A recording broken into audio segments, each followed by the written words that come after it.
What's up, guys? This is a friend of RC. I'm the friend of RC. I'm the goofy looking guy in the image.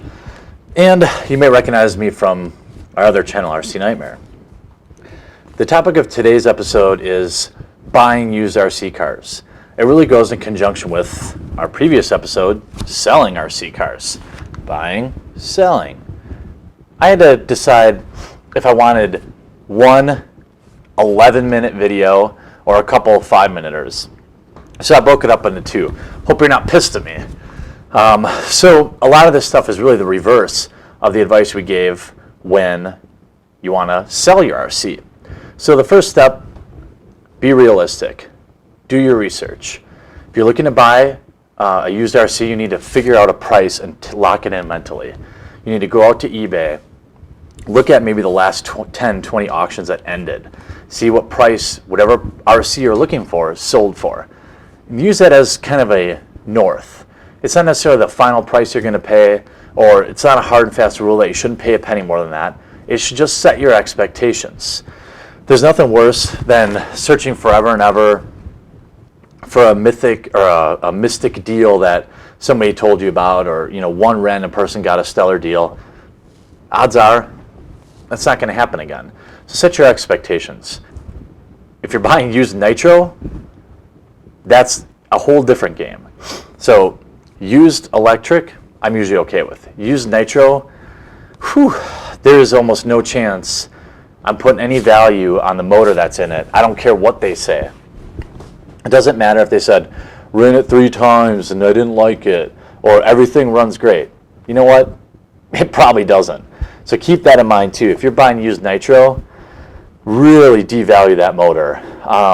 Just because you just can't know unless you've seen it run. If you've seen it run and you know the person, or it's a local buy, that's different. But if you're buying nitro on the internet, research is really, really, really important. What's a new motor cost?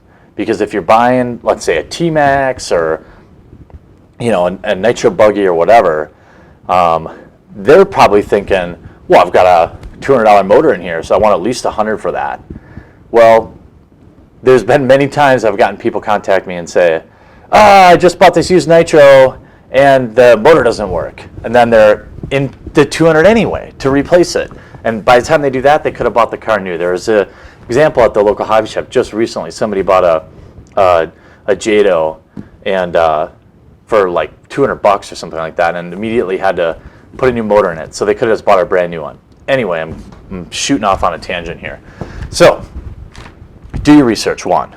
2, look at both new and used so you can know where the difference is, how much you're really saving. And you got to factor in something for shipping too. Look at what they're charging for shipping. Use the previous sales to help you there too. Then you've got to take the emotion out of it, and you've got to be smart. So if somebody's selling a really cool looking Lexan, don't let that really, really push you. So in our selling video, I tell you, hey, put a new Lexan on it, paint it up real nice, you're going to get more money. People are dumb. In this video, I'm telling you, don't be dumb. If it really matters to you, then that's okay too, actually. Like, if you're cool getting if you want something that looks really cool, just know that you're paying for it. And if you're okay with that, that's cool. If you don't really care, keep that in mind too.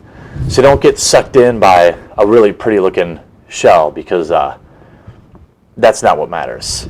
And something comes to mind about a hot chick with crabs. But anyway, enough about crabs. So look around, research that seller. If you're buying on eBay, it's not the end of the world if they don't have a ton of feedback, because I know, like, for me, for example, it's not like I sell 200 RC cars on the internet.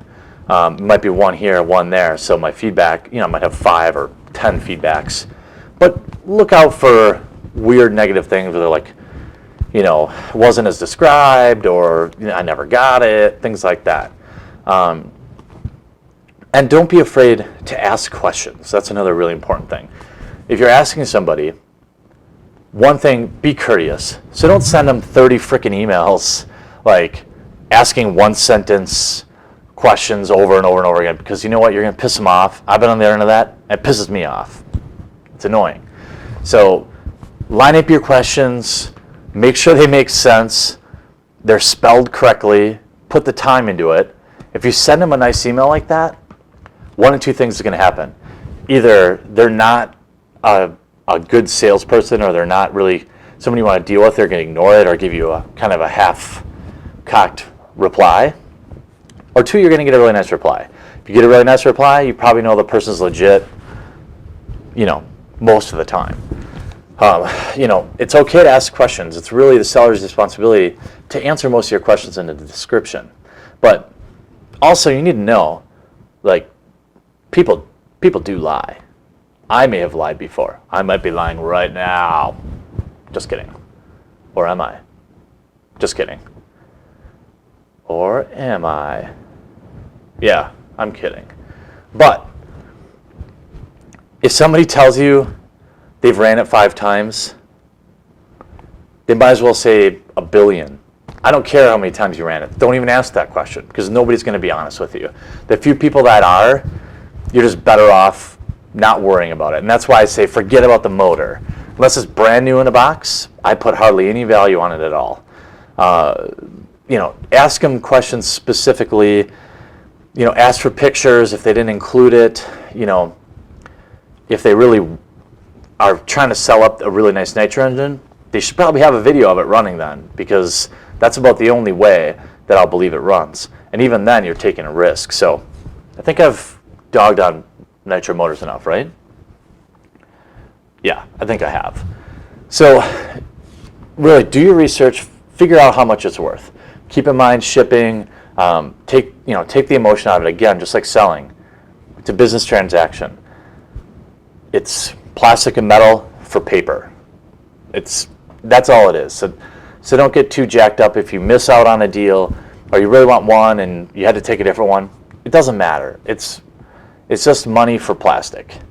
If they're including 20 extra tires that are all worn, that has no value. It's garbage. If they have RPM upgrades, sure, that has some value. But a lot of times when people have that stuff, they want too much money for it. They want, they know they stuck $3, $4, or $5 into an A-arm or, whatever, high-powered servo.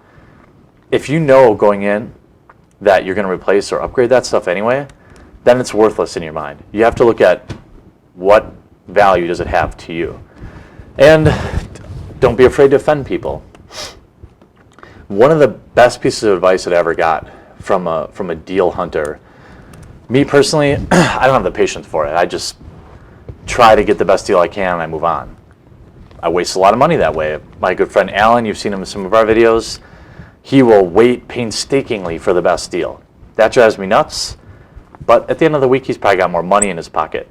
I've probably got more fun, if you could keep fun in a pocket. Anyway, you have to, there's always another one. I remember being 16 and wanting to buy my first car, and my old man kept saying, don't fall in love, there'll be another one. And if we couldn't get the price that at the time they thought was fair, then we walked away from it. And I would be all upset and mad and stomping around like a child and going in their ashtray and smoking their cigarettes when they were asleep. I did that anyway. Anyway, he would always tell me, relax, there'll be another one. You know what? There always was. There's very few one-of-a-kind anything in this world, and you shouldn't fall in love or too much love with any one RC. If you do that, you protect yourself from disappointment and overspending, possibly irrationally overpaying for something or not doing your due diligence. You get wooed in by a fancy shell, and you don't do your normal things, your normal research, and you buy it, and then there's stuff wrong with it, and you're pissed off at yourself. What's your Lexan going to do then? So when you're buying, be aware of shipping scams too. A lot of times people pack out a bunch of money in shipping. You want to make sure they pack it up right and take care of it when they send it to you. And when you get it, one of the most important things you can do up front is, if it's supposed to run, take it out and test it right away.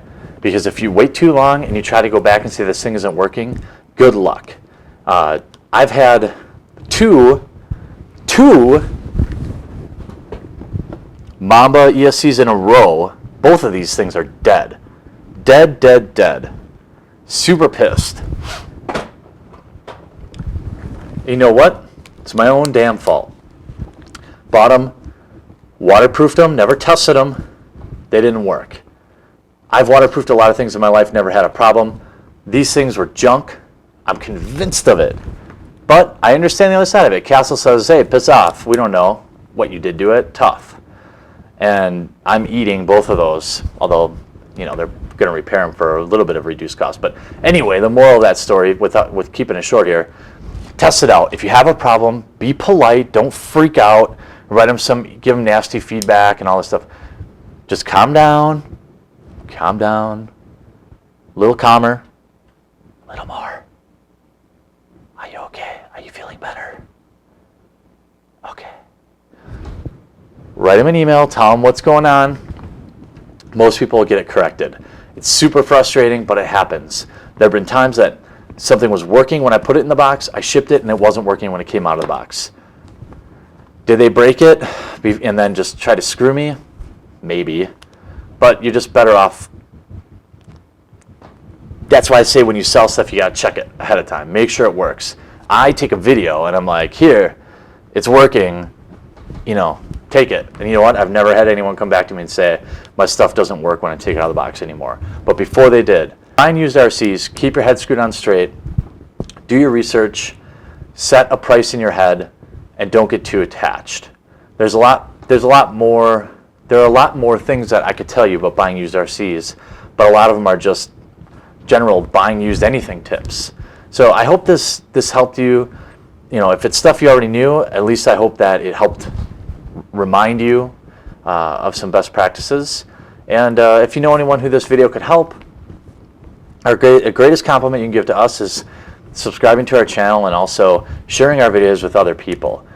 You know, if you have any questions, post them down below, and I'll do the best I can to answer them. I've certainly sold my fair share of things in my day, and you know, otherwise you can shoot on over to our website or the RC Nightmare forums and ask us there.